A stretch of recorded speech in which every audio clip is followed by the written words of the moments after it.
Hello, everyone. Welcome to Automating Success Show. I'm your host, Joe Langton.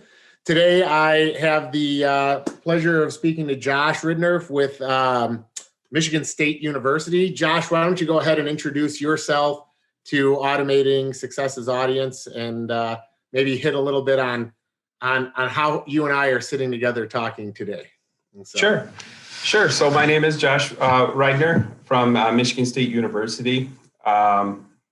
So we basically, my job right now at Michigan State is I'm an operations supervisor. So I take care of a chunk of campus, basically. So there's 3 people in my area. My zone is around 300 acres that we take care of. And I supervise peak season about 20 people to do all the maintenance work there. So that's mowing, trimming, edging, litter, fertilization, all those kinds of things.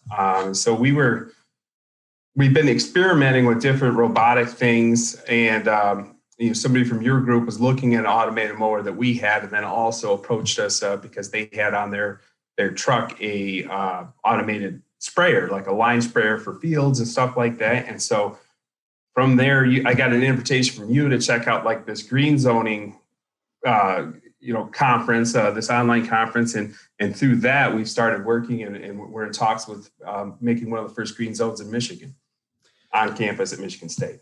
Which we're very excited to help you with.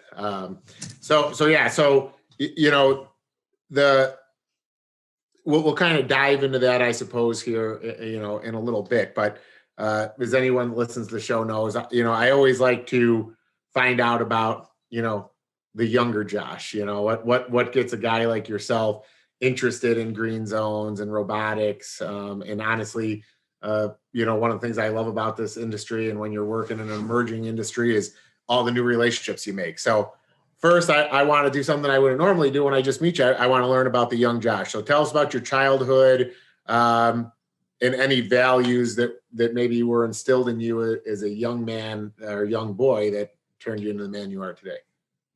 Sure. So I was born in Iowa, in a very small town, the same town that John Wayne was actually born in, Winterset, Iowa. So that's the only claim to fame as far as that town. I didn't live there long. My father was actually in the hospital. He was a director of surgery at a couple of different places. So through my childhood, we moved around a fair amount. I lived in Toledo for a while, Toledo, Ohio. I lived in Port Huron, Michigan. And then about my sophomore year in high school, I arrived in Lansing, Michigan, and that's where I've been ever since. Playing hockey growing up, I started playing hockey when I was about 4 years old. And so there was always kind of a part of, being in sports and having sports. I always played sports. And, I think a lot of what comes from the learning that you get from sports is teamwork and having to work together as a team, having disappointing team experiences and having good team experience. There's all those kinds of things that I think you can really, grow you as an individual. And so it's through those things, that I started, just constantly being parts of teams and playing team sports. Kind of what I guess the first kind of step my foot into this industry was I actually worked at a Meyer, the pet and garden department. So that was loading plants and loaded mulch bags and stuff like that. And then at about 18, I got a position, basically as just labor at a landscape company. And that's really when it started. So about 94 was at, 92 was at Meyer. 95 was working for the landscape company. And it's pretty much been that for the last 24 years. So you just basically took us right through the progression, which was perfect.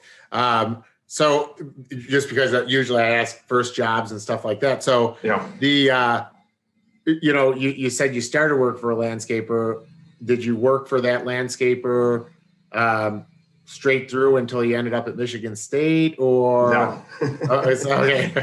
Yeah. So that company that I started for, I actually worked for 3 different times in my career. Okay. And so I started there as a young man, not really knowing anything. And I did learn quite a bit working with, I would say, a very harsh foreman when I first began. And So there was a lot of trial by fire that I learned some things. And then I went to work with a friend of mine in another landscape company. And through circumstance, I ended up being a crew leader at about 19 years old. Now, this was back when the crew leader paid about $9 an hour. But, that at that time, I thought I was doing okay. And so I did that for a number of years. And I actually ended up coming to a bigger company. And, a lot of experience came through that. So in my different times, I mean, I had a foreman at the one company that he used to work for Brickman out of Chicago. He was a Michigan State grad in horticulture, and I learned a lot from him. And I had a fairly bad injury. I got my ankle crushed in a bobcat. And so he had what was called, I guess it's called the Brickman Bible. And I kind of just read through it, when I was laid up with my ankle being injured. And so just kind of through all those years, I went back to the one company because of benefits. And, we're kind of talking about like advice you could give to people maybe coming up. And it's tough sometimes. I think I've made a series of lateral moves thinking that they're going to get me maybe to the next level. And, there's a part of you that starts to worry about how, have I made too many lateral moves, because you kind of get the talk that, oh yeah, it's going to be really good over here. We're going to do this. We're going to do this. And then you get there and you find out it's almost exactly the same. So the good part of that is, though, every place I've went, I've always kind of focused on something different almost. So through that, I've kind of gotten, a lot of experience in a bunch of different things. I wouldn't say I'm anything I'm like expertise, but I have, I've done basically every aspect of the business throughout the years. Okay. So first, explain this Brickman Bible to me. You said you read it, and like explain what this is, because I've never heard anybody give me that expression before. So it was basically this big 3-ring binder, and it had in it how to plant a tree, how to install a brick patio, how to just anything you could think of, almost like it was not. It was compiled over years. It wasn't the same font. It wasn't like some of it was handwritten, some of it was this and some of it was that. I don't know if it's something that he just had, that he made, or what it was. But it was something that, like that winter, I would just sit there. I was answering the phones at a landscape company that didn't plow snow. So they were nice enough to give me a job to keep me moving. Yeah. And, I focused on reading that and learning through a lot of that. And then, one time I worked for a company, I was, a landscape foreman. The next time I ran the maintenance division. Then I got into fertilization and weed control and, just kind of did whatever I needed to do to help the company and help myself get a job. So when you were in the industry, just making all these lateral moves, as you say, what was there anything, it's funny in the landscape industry because, we always look, and being an entrepreneur and trying to keep employees, the grass is always greener someplace else, but it typically is, like you said, the exact same thing. But what was kind of your reasoning to do this? Like, what were some things you noticed, or why you would jump to somebody else and laterally back and forth, Well, it's just, benefits, obviously, when you first grow, benefits aren't real important when you're 18, 19, you're not really thinking about it. And then, as you get older and have a family, they become very important. And so I guess it's kind of always wanting to give something else a try because, it gets tough. Like a lot of times I always say, like, if your name's not on the side of the truck, it's really hard to get to the top. In a lot of industries, in a lot of the way it's been in the green industry. And there was a lot of other things too, where, sales and kind of like it gets a little cutthroat with competitors and dealing with some of those things. So it's just kind of trying to find a spot where it feels comfortable. And it wasn't until I got my current position that I really felt like, I enjoy this. This is exactly what I want to do and start, being able to do the things that we can here. Yeah. I, it's actually funny because it kind of shows, like, one of the things that for a guy like myself, that makes the landscape industry hard is like when you brought up, it's hard to be to the top if your name's not on the side of the truck. The reason my current company is Automated Outdoor Solutions is specifically I didn't want my name to be on the side of the truck, because what I've found is when your name's on the side of the truck, it actually hinders scaling. Even look at Brickman. Like you said, you used to work for Brickman Chicago. Okay. Well, Brickman, they changed to Brightview for a reason, because every customer, you get to a point where you're at the top, but then all the customers want to talk to the guy at the top, or the people at the top, the family. So I guess something I wanted to expand or elaborate on is, it's one of the reasons I think the landscape industry is so competitive, is because, it's a proud moment to put your name on the side of the truck, but it also makes you so hungry to get the work. Sometimes you do the work for practice. You know what I mean? Like you'll take it so the guy, the other name doesn't get it. And then that's where you start to run into scalability issues, along with labor, So what, out of all the things you did then, besides being here, what was your most favorite? Did you enjoy doing the brick or the cutting, or explain? No, actually, so a lot of the brickwork we actually subcontracted. So I did a lot of boulder walls that are still standing. So I'm pretty happy with those and proud of a lot of those turns out. Got a lot of arthritis to go along with it. And there was just some interesting landscape jobs. I still remember the first tree I planted, many years ago at 18, and there's I could drive around anywhere in this area and see trees I planted, and seeing the size of some of them now is pretty cool. So I think it's just kind of having a little bit of a lasting impression, on the outside, in the community, I guess.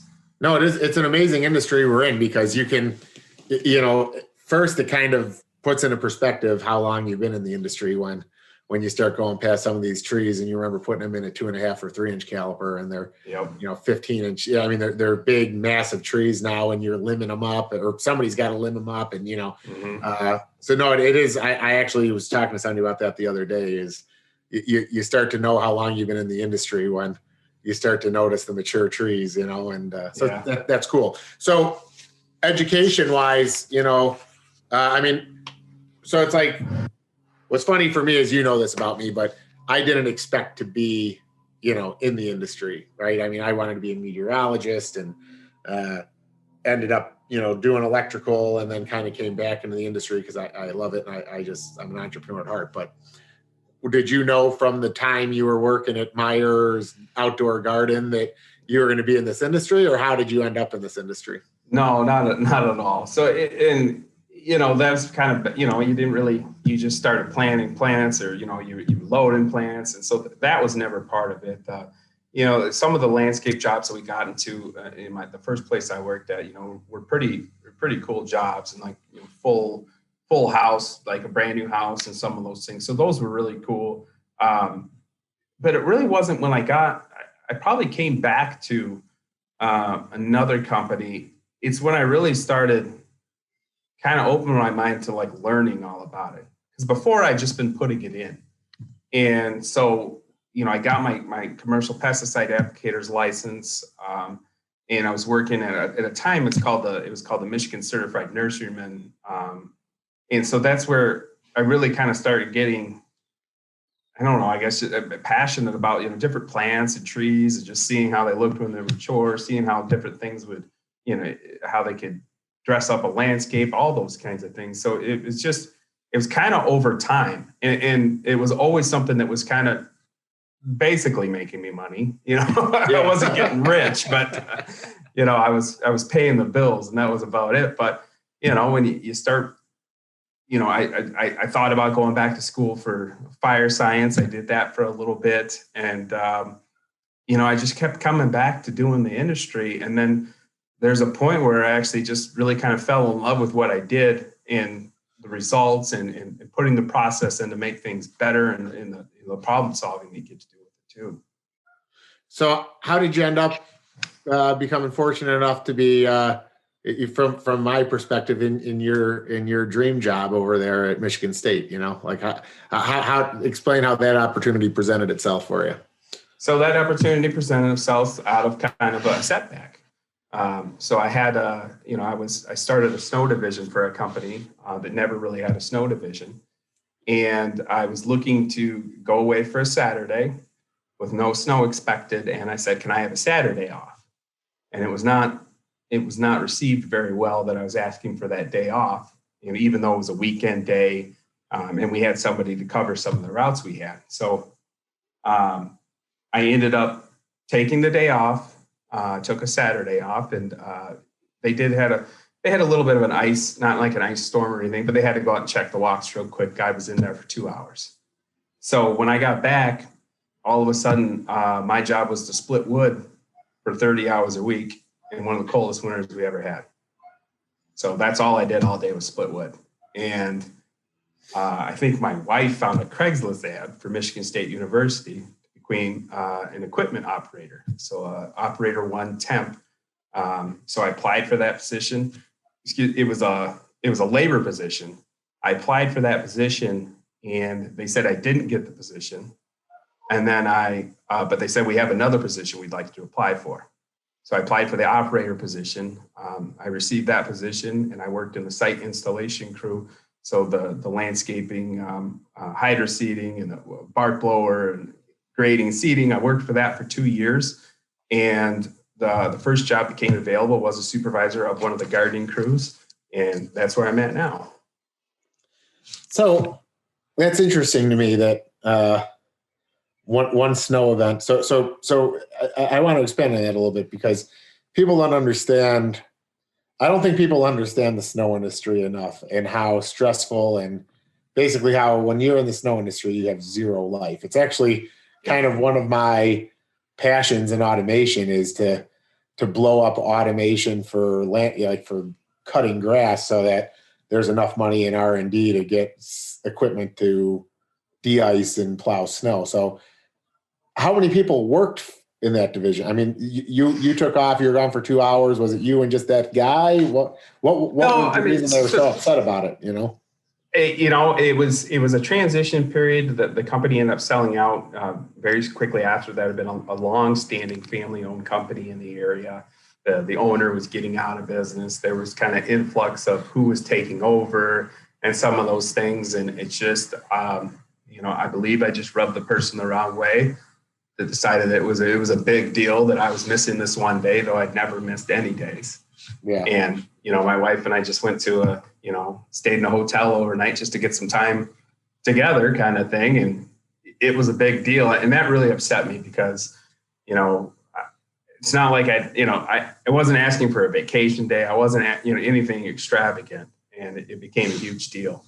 And, literally 30 hours a week splitting wood was, it was kind of like, well, that's, almost writing on the wall. Yeah. And so it's just the snow, especially, when I have my own company and you're just constantly paying attention to that weather. You're constantly checking on the window. You're never sleeping correct. And there's so many things that changes in your life. And, that's one of the other, coming to Michigan State and how we handle things there. It's just, it's unbelievable. It's like cake. It's so easy how we get through the snow because it's set up really well for what we have to do and when we have to do it. And coming from the outside to this, where it's like the first time I plowed actually at Michigan State, I was just, hurrying, trying to get through my whole route because we plow 400 miles of sidewalks. So I was on a sidewalk with a tractor, a Kubota tractor and a plow. And, I'm just trying to get through it. And I called the person that was, it was her area that I was plowing the sidewalks for. And I was like, how am I doing? I feel like I'm behind and everybody says they're leaving at noon. And she's like, oh yeah, we'll just take care of it all on Monday. We've got everything open. There's plenty of walks for people to go from place to place. So we'll just come back and clean it all up on Monday.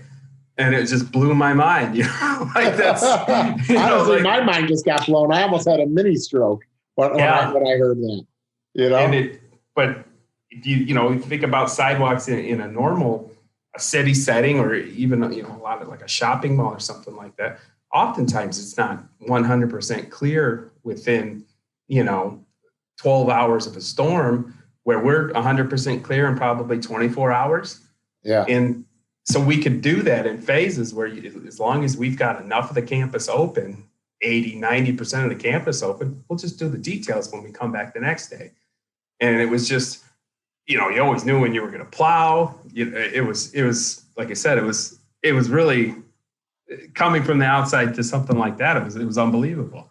It was just, there wasn't that, not that there's not pressure to make sure things are safe and everything's good, but the way we have it set up and we've improved upon it every single year, it's just such a different experience. It's so much nicer. All the people we have that we hire from the outside and now work there are just like, I can't believe this, so it's really fun.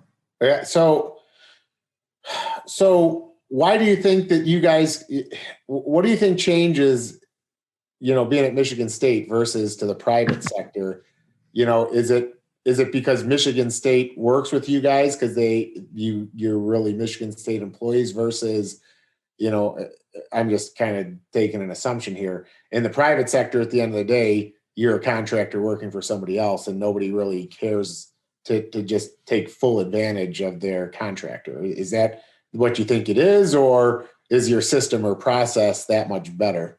Well, like I said, it's improved year after year. My manager, Matt Bailey, got in there and with a lot of years of experience and we've just constantly made tweaks. The whole campus is GPS. We know how big every section is. We have a piece of equipment for every lane mile, for every sidewalk, mile, for everything.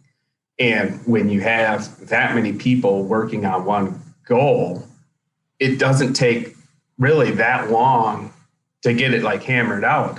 Typically if we were to start, so let's say we started at 3 a.m., which is rare. I think we only did that one time this last season. We're setting pretty good at 9 o'clock.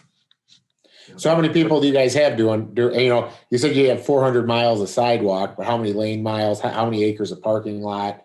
So I don't know. I'm very passionate about snow removal also. So yeah, I don't know the total numbers on all. I could get them, but typically we have about 60 people in there.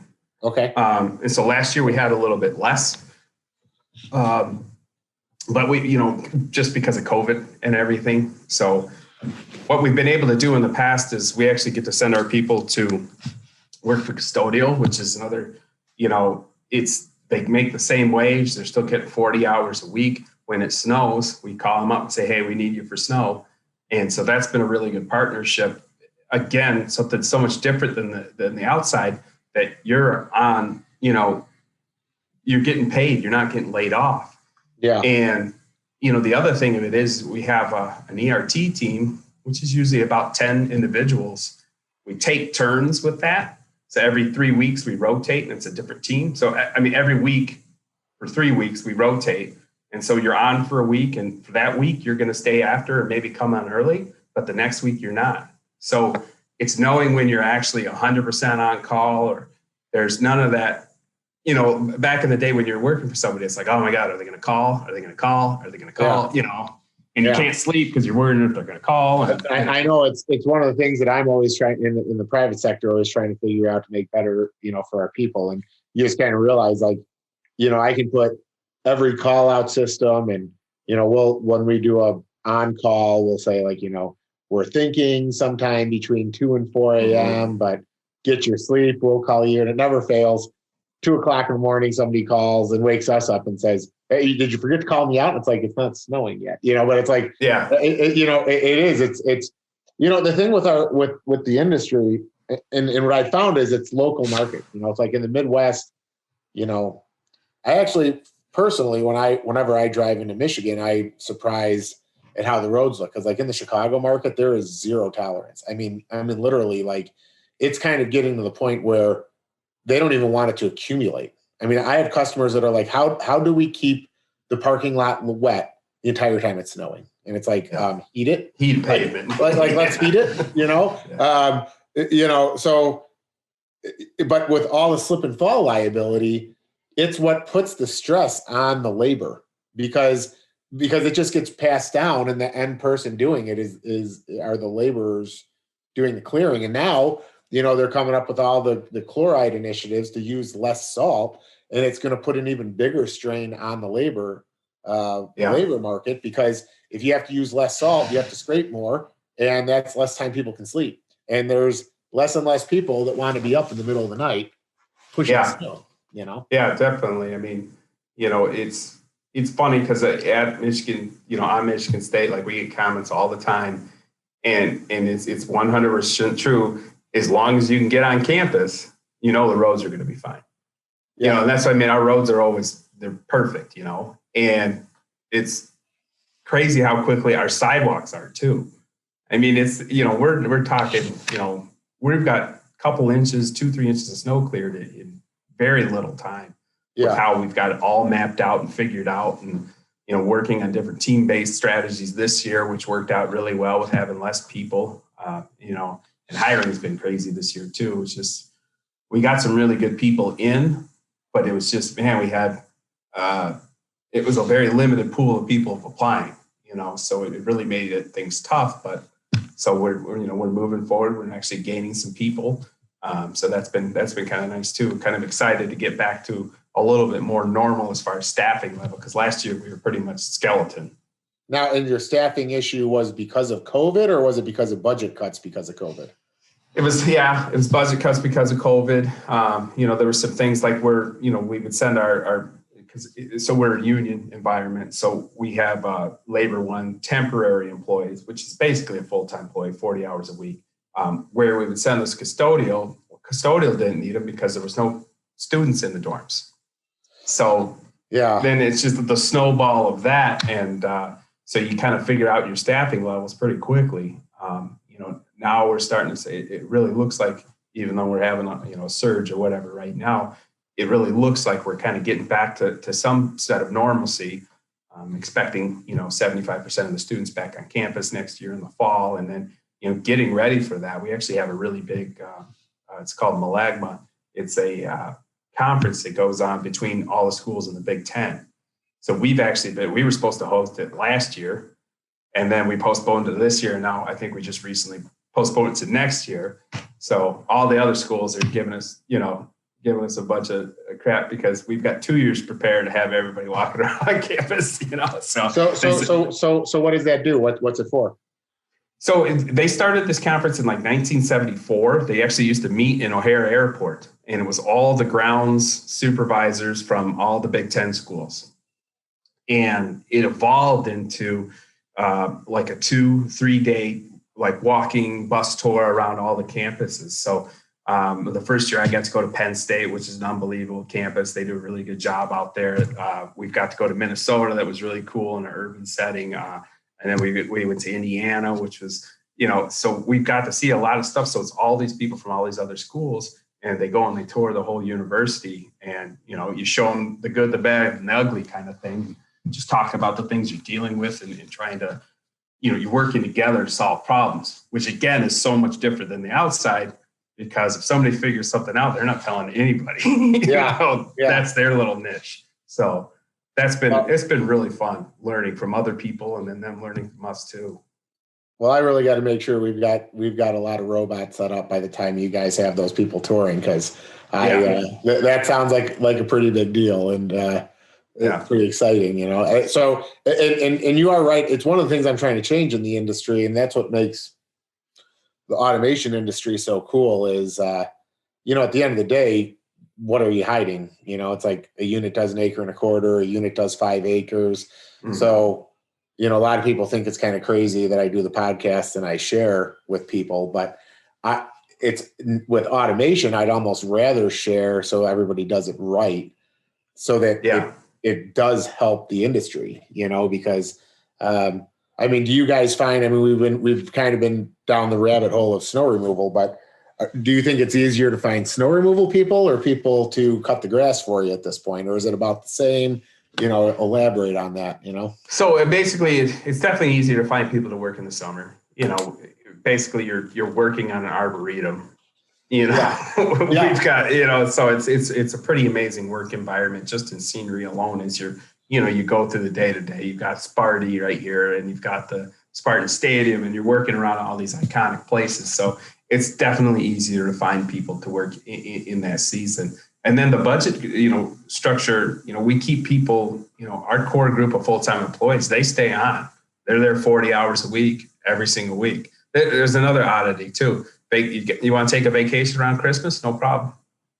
You can take a week at Christmas. You can take a week at New Year's. Yep. As long as you got the time, you can take it. It's insane, in our industry. Yeah, I'll tell you what, you're going to laugh. I might have to start to redirect this conversation because a lot of my employees listen to this and I don't want to lose them to Michigan State. Yeah. We should have signed some sort of an agreement beforehand that, I'm sure our Instagram page doesn't have some job listings. Oh, you son of a gun. Okay.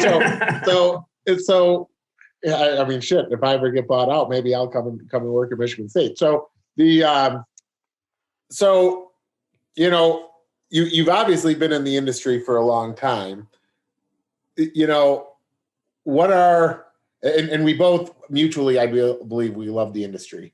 What are some of the things you dislike about the industry besides when you're doing snow and not being able to leave on a Saturday to go spend time with your wife,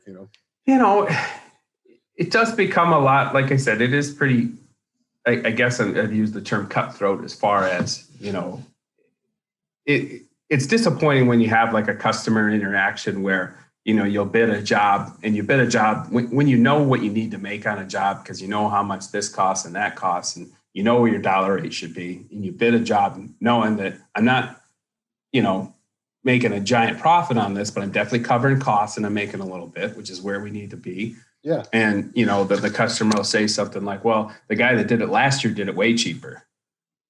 And it's like, well, where is he?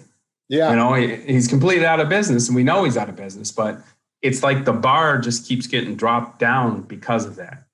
Yeah. And so, and I think it's definitely increasing. I mean, I believe for a long time that we're skilled labor. We're no different than, a plumber, an electrician. Landscapers don't really have that, we don't have that trade status yet. And I think that's really where we need to push because when that happens, that's what's happened in all those industries. You know how much you have to pay a plumber an hour. You know how much you have to pay an electrician an hour. Yeah. And I think landscape really needs to get there because we have to do so much, and maybe we don't have some of the inherent danger of like maybe an electrician has with, working with power, but it doesn't mean we don't have inherent danger with working with machines and using them properly. Plumbing, we work with irrigation and things like that. So it's very similar. And so I think the professionalism, it's not, obviously it's not everybody, but there are some people that are definitely out there just, doing it for something to do. And that's fine, but they kind of hurt the industry a little bit. No, listen, let's not sugarcoat it. They hurt the industry a lot. There's a couple things I want to unwrap. First, the getting seen as skilled labor, and secondly, don't let me forget. I kind of want to talk about how you crushed your leg in the Bobcat, right?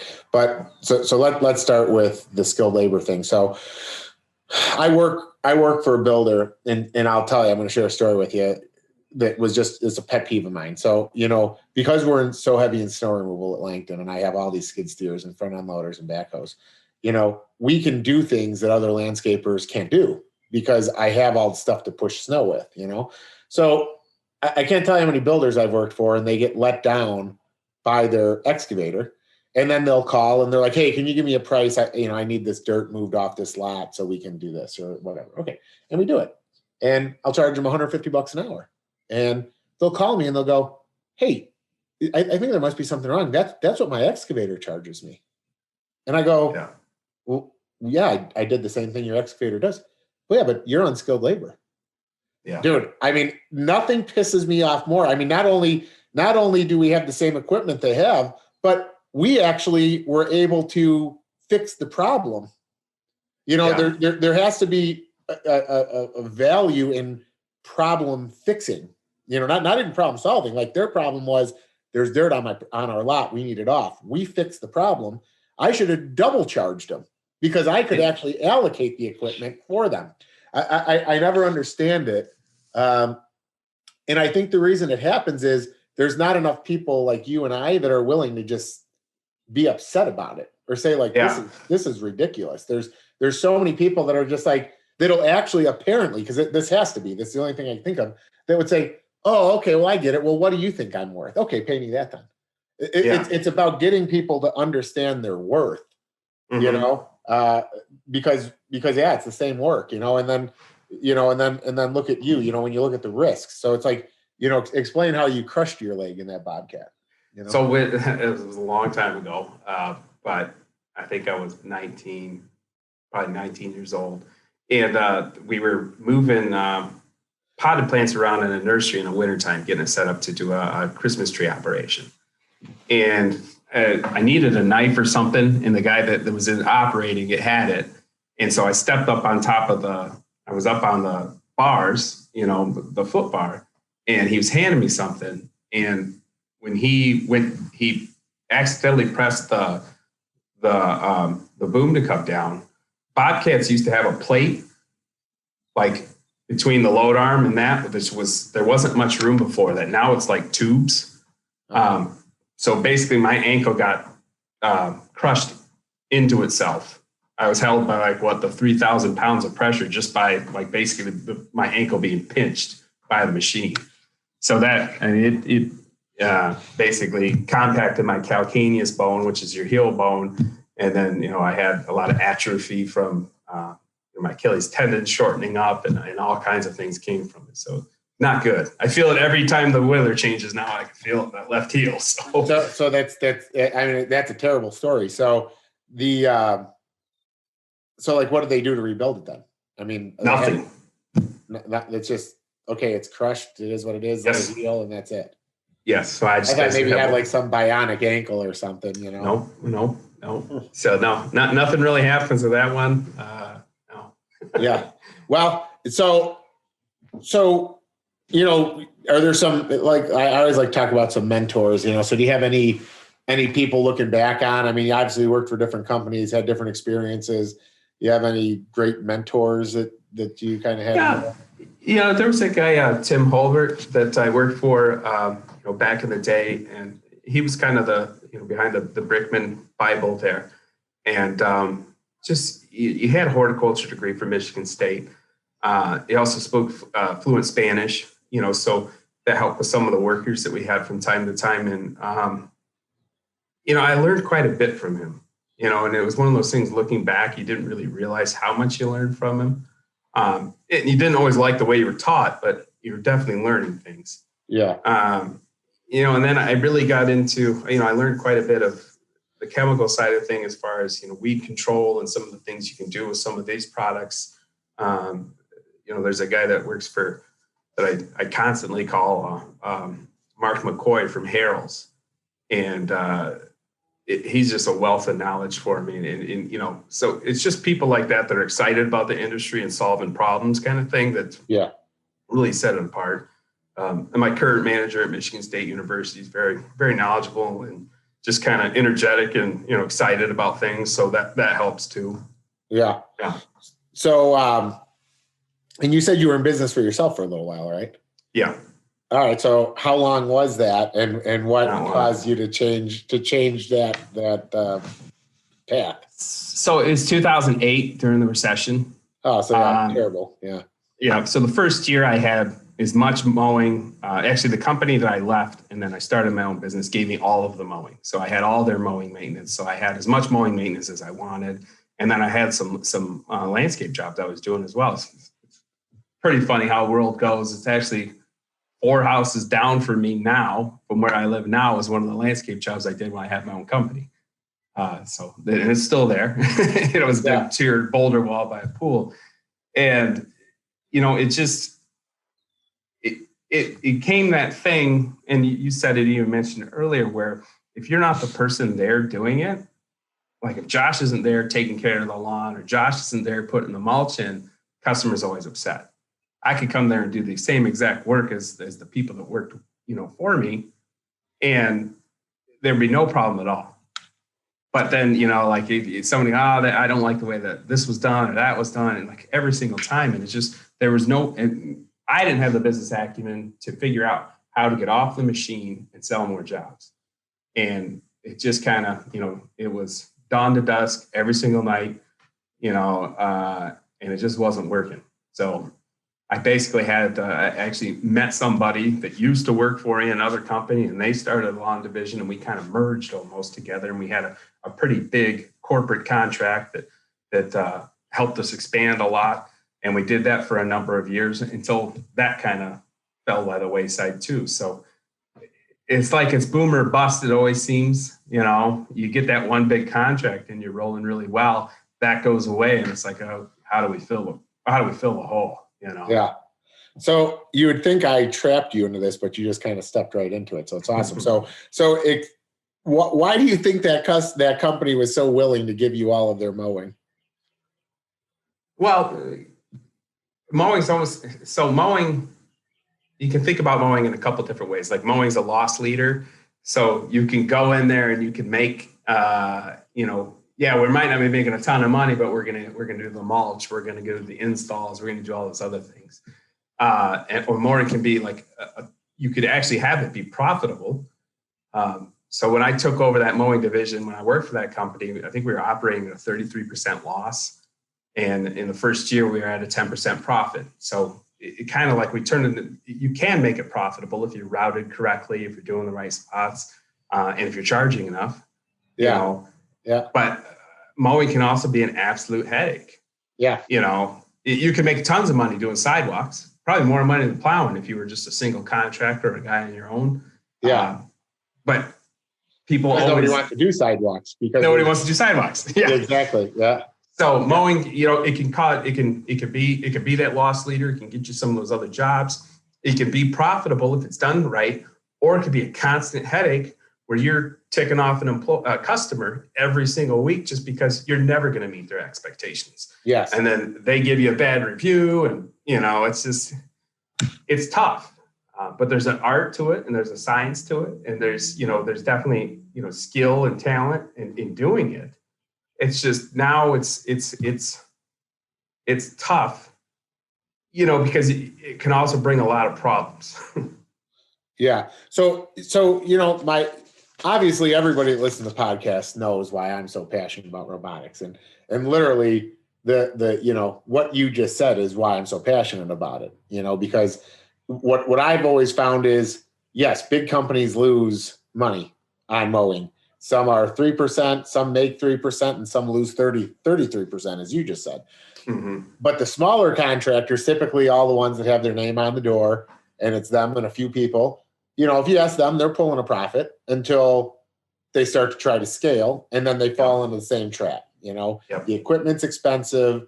The guys or the girls take longer lunches than you think, and it doesn't take much to take a 10% profit and turn it into a 10% loss. There's not a lot of leeway there, for mismanagement. So I know, of course, why I'm using robotics in the private sector.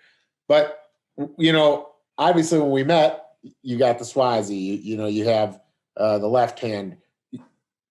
What is it that interests campuses like Michigan State to get you guys interested in learning and experimenting with robotics? So, a big thing is students and driving that to make sure you're kind of always,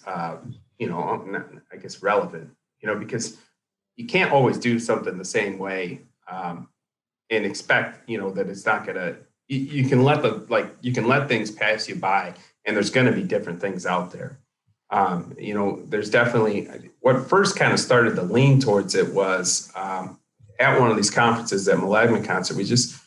We kind of started hearing about all these other campuses and how they were saying, we can't run on these days because of ozone days, or we have to use electric because we can't make noise. And it's just kind of like we really never had an issue, because we don't use any gas equipment before 9 a.m. around any of residentials and so things like that. But it just started thinking, we better start doing something now before we're told we have to do something. So we've got to go through the trial and error, finding an equipment or something that works for us, that we can still get things done in a relatively, efficient time frame, but still being, innovation and being innovative is taking risks, and you just kind of got to take a risk, try to learn from that risk, if it was a mistake or if it was a success, and just keep on building upon that. you can't just decide, oh, we're going all the way back. We're just doing everything, the way we used to 20 years ago. You got to keep moving forward. And because there is so much innovation, there's so many things out there. Like it's amazing the things that just for the lawn, the lawn industry and landscape industry that just keeps on getting, obviously there's a thirst for having that stuff out there. And with, the current issues with, labor and finding people to work for you, it's very interesting to think that we can have this maintained in this way. It's very interesting for people walking by and seeing it in a learning environment. With our left-hand robot, we got engineering students involved, and they worked for a semester and did a presentation on it, just trying to figure out new ways to make it work. That was kind of before it was even really a mower. But then we got the mow deck for it, and they started working with that. So, we found out a lot of things like that mower, for instance, you couldn't really run it on a dry field because the dust would cloud up the cameras and it wouldn't function correctly. So we found out we could really only run on it irrigated without any big issues. So there was but that was something that they came about with and they figured out. And that's the kind of thing, it's just having that partnership with the people. The reason we're there is the students are there. There's no other reason. And so having that involvement with them and keeping things relevant as far as, phones and apps and all the things going on, just seeing how much that kind of just that simple learning of everybody knows how to use a smartphone. Well, now we can use it to see how a lawn's being maintained, So, I mean, it's really putting it into a real world and having it in their hands that they can do these things. And this is how it's only going to escalate. So figuring out what we need before we're told we have to do it is a much easier process when you get into having to do a full scale change. Yeah. So how many years have you guys been doing automation now at Michigan State? Not many. No. So we got the left hand. We tried an Echo. We had an Echo demo for a while. And then we brought the Husqvarnas in last year, 2 years ago. So very, very early on. So what's been, tell me some success stories and tell me some fail stories. I mean, you told me the kind of failure story with left hand, and I mean, that doesn't make a difference anymore because Toro bought them out and that unit's retired, which I think for you, probably happy. For me, I'm a little chapped about it still, seeing how it's working out. But but then, some of these other units, you said you had the Echo unit, you make it sound like past tense. So what kept you from keeping the Echo unit, I think it was just a demo. And then, we tried it out in a couple different areas and it didn't really kind of work for, what we had. It was a good experiment in the demo, just knowing though that we had it in a student residential area and never got messed with. It always went out there and did its job. But, there's some of the hard parts with it now is, we've got employees and budgets and all these other things to pay attention to. And, the installs of some of the ones we currently have, even on Husqvarnas, either maybe they weren't done correctly or whatever, but it's kind of like, you find out hey, that thing's not running, And so now it's all of a sudden I'm managing this robot that I don't necessarily have all the knowledge on. So that, that definitely makes it difficult. But on the other end, with the left hand, there's one field, you actually walk the one field, the Dem Hall field there. It's right by the Sparty statue on campus. When that thing was mowing there, the left-hand robot was mowing, people would stop and take pictures of it constantly. Anytime I was there setting a program or getting going, people would talk to me about it. And, it's kind of like you can see the excitement level in that setting of people getting into. So I'm excited to see some mowers at Stripe. That'll be the next big thing for me because I don't really like the way they look like a Roomba. So I haven't seen that full effect of the carpet effect yet. And that's what I'd really like to see, as far as let's see it get to that point and then see if I like it more kind of thing. All right. So in full disclosure, I've got to say here, I didn't install your first Husqvarna. So no, I don't want anybody listening to not. this podcast to be like, no, what? Joe installed one of these. It wasn't us, wasn't AOS. And, no. And secondly, you're not going to experience that carpet look unless it's installed properly and it's going out every day and it's cutting all the time. It's honestly, some days, you know what, if there were no travel restrictions, I would tell you need to come here and look at all the units we have around here installed properly. I mean, right now, I can tell you for the next month, I don't hardly even have to try to sell a robot lawnmower because people see our sign that we maintain a site and we've got the best looking grass in Northern Illinois, and people will just call and say, however you achieve that, I want that same scenario. Yeah. But they have to go out every day. I mean, the worst thing for, as you said, the Roomba style lawnmower is when they go out every day, you don't notice the random mowing. Yeah. When they don't go out every day and you start to mow, it kind of looks like somebody had a few too many cocktails, and there's little 8.5-inch cut pads. And then you really realize, wow, that's only an 8.5-inch cutting disc. You know, it's like those are when you actually realize what they are. So, you know, hopefully as our relationship evolves, I can prove these things out to Michigan State. But so do you see, I mean, you know, looking back, you know, you wouldn't, sounds to me like you're totally happy, but is there any advice you'd give yourself, you know, the 20-year-old younger you, you know, knowing where the industry's taken you so far, you know? Yeah. I mean, just trying to learn everything you can, you know, like a lot of times, you know, like even when you did like a you know, plan install, like when you're going over, you know, a lot of the plans we did were in Latin, and just putting that together quicker, like understanding how important it would have been just to learn that bit of Latin and the genus of species would help, you know, help moving forward to the next part. When you're putting in multiple plants and multiple numbers, it you know, changes that sometimes. And, you know, being more patient, you know, definitely being more patient. Like I said, I worked for the same company 3 times. Yeah. You know, so if I would have stayed, you know, where would that have been? Yeah. But ultimately, that's the company that made me split wood. So I didn't realize that was that same company. Yeah. So that was the 3rd time I came back to them, and you know. So I got to tell you something about the splitting the wood thing, and I got to say this because so we have people split wood in the winter, but it's not because we dislike them. It's because we're just trying to find them hours, you know, find something to do, you know. Now, I do definitely think your situation was different, but I had to say that verbally because I don't want anybody to listen to this be like, oh, Joe thought I was an asshole too. That's why he had me split wood, you know. So they didn't sell the wood; they split. What it's just the owners would use it. Oh. So but like, you know, it was, you know, like I said, it's kind of at that point where I realized I could do more than this. Yes, I get it. I totally get it. And, you know, and I came to Michigan State and I got this job, and it's like, you know, I was like, holy crap, am I going to be good enough? You know, am I going to know enough? Am I going to be able to, and then you find out that all of your years of some of them toiling and some of them being successful really pay it off to where you get to, you know, you get into a spot where you feel appreciated, and, you know, you get to see your work, you know, every single day.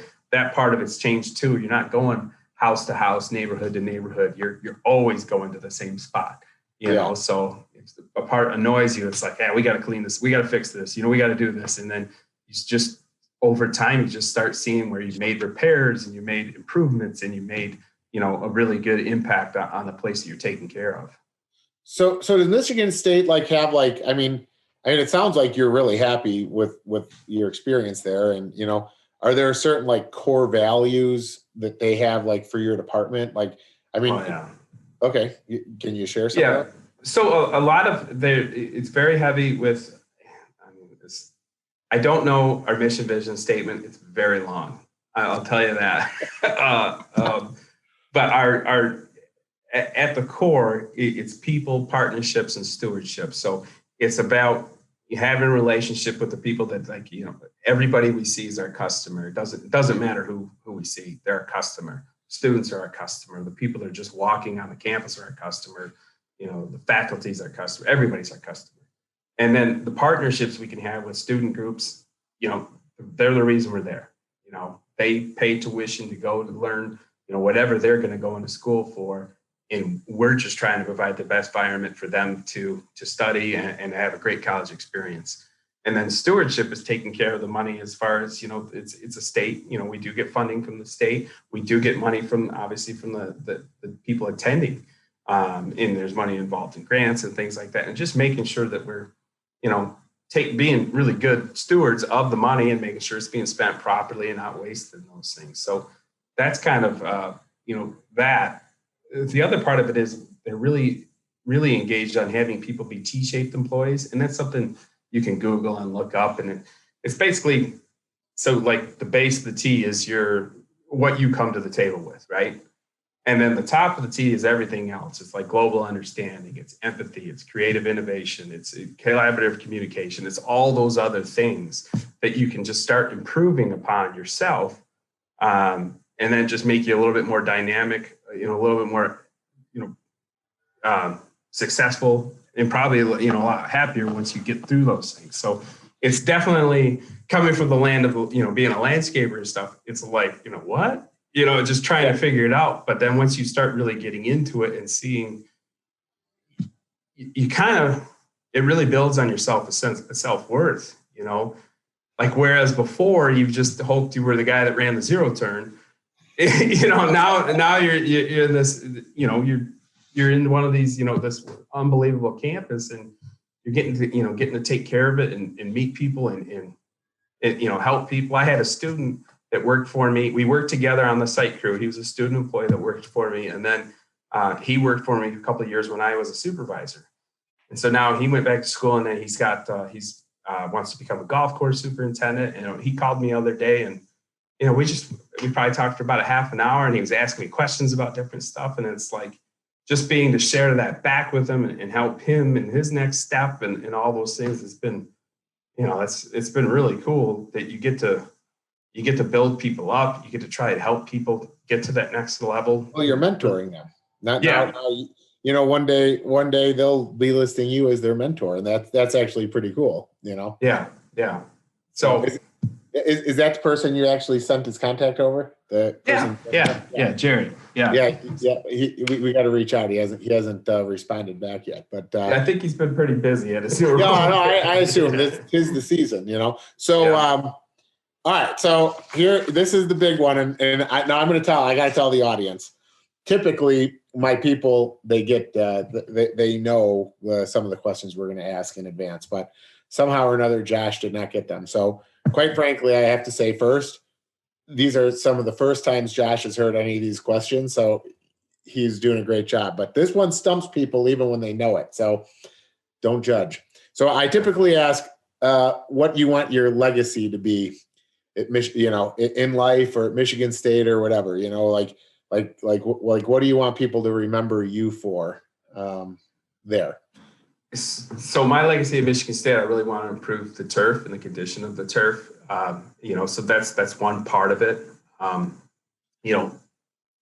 Being a big city, basically, you've got everybody walking over it and driving over it. And, we've got steam tunnels, we've got all these other things. So one of the things I'm really passionate about is getting the turf to, the greatest level we can with all those challenges. And, I guess I really want, the legacy of just knowing or at least being able to look inside yourself and say, you can do more, and if you get the right people in the right position, you can achieve things that maybe you didn't think were possible before. And, if you're stuck in a rut and if you're working, if you hate going into work every day, you're not in the right spot. Either you're not in the right industry or you're not in the right company. And it's not being afraid to take those chances and to jump every now and then can really get you, really get you in kind of a spot that I ended up in. That was inspirational. You did great with that. See, you didn't even know it was coming and you knew it right away. Now that's awesome. So, I wish you said your legacy was going to be to, get automation at Michigan State. That's part of getting the turf, right? Okay. But we'll work on that part together. So, So, and then the other thing is, people listen to the podcast and there's always a song that ties to the guest. So, right now, as we speak, what's a song that that you like that kind of gets you going? If you were sitting, if you were plowing 400 miles of sidewalk, what would you put on those headphones right now? I'd probably go back old school metal, maybe some Pantera, a new level. What's a new level. All right, there you go. So Chris, my podcast producer, now you just heard it. That's Josh's song. So there you go. There you have it. So, all right. Well, Josh, I want to thank you for your time. I know you're a busy guy. It was truly an honor to get you on the show. I've been to the campus. It is absolutely beautiful. And for what it's worth, I am over the moon happy about the relationship that we've been able to develop. So glad Stefan called you about that line striper. Yeah. So that we could actually start talking. And honestly, I look forward to our future. So yeah, no, we just talked about it today. Some of the stuff that we've been thinking about working on and how we get that to the next level. So we're, it's been up the ladder a little bit, and everybody's really excited about what we can, what we might be able to do. So awesome. Yeah. Cool. Well, thanks. We're going to be talking soon, and get me maybe included in that tour. Yes. Yes. Yeah. Well, we got a year to go. So yeah, exactly. We're excited about that, and I appreciate you having me on. This was a lot of fun. Good. Yeah. Well, I'm glad you enjoyed it. I'm sure the listeners will also. And have a great day. You too. Thanks, Joe. All right. Thanks.